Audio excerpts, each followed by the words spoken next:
Okay, provide at least one example of a person or family that this charity has helped. I'm going to give you a couple of examples. They're not long. One of them was a woman and her husband. Her husband was just released from the hospital in Vancouver. They lived on the North Shore, and he was diagnosed with Alzheimer's. And they said, well, good luck to you, see you next year. He can have another appointment in a year. And she said she left there not knowing who to turn to. And she got in touch with us through our Seniors One Stop, and we put them in touch with the Alzheimer's Society, with other support groups on the North Shore, and also our caregiver support program, which that woman was really going to need.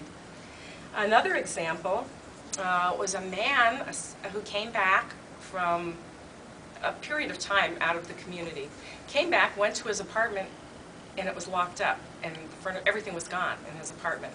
And all he had was his suitcase, and he didn't know where to go. And so he spent the night on a park bench in West Van.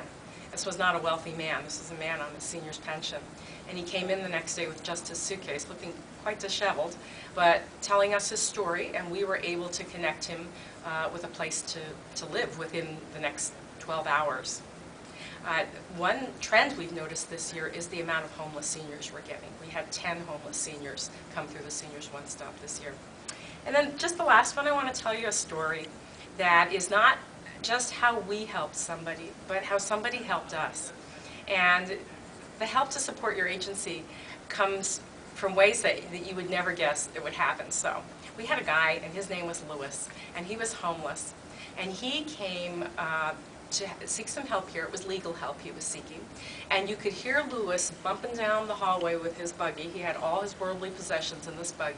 And he came for several weeks to get the help he needed, and one day he didn't show up. And a few months later, we got a call from a lawyer. And he said to us, did you help Lewis? And we said, yeah. He goes, well, Lewis died, and that's why he didn't come back. But Lewis had a will, and in it, he owned a house, and he's left it to you. We were like, this is a homeless guy. He owned a house, and he really owned a little shack somewhere in the valley.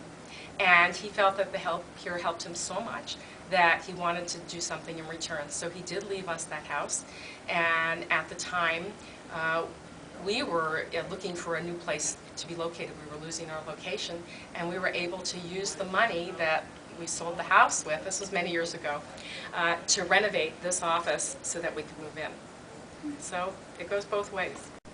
When, how, and by whom was it founded? North Shore Community Resources was founded in the 70s, and it started as two organizations, and one was Information North Shore and one was Volunteer North Shore. And after years of working together, they merged into North Shore Community Services. And then that organization was around until about the year 2000, when they merged with the North Shore Child Care Resource and Referral Society and formed North Shore Community Resources. When, how, and by whom was it founded? North Shore Community Resources was founded in the 70s, and it started as two organizations, and one was Information North Shore and one was Volunteer North Shore.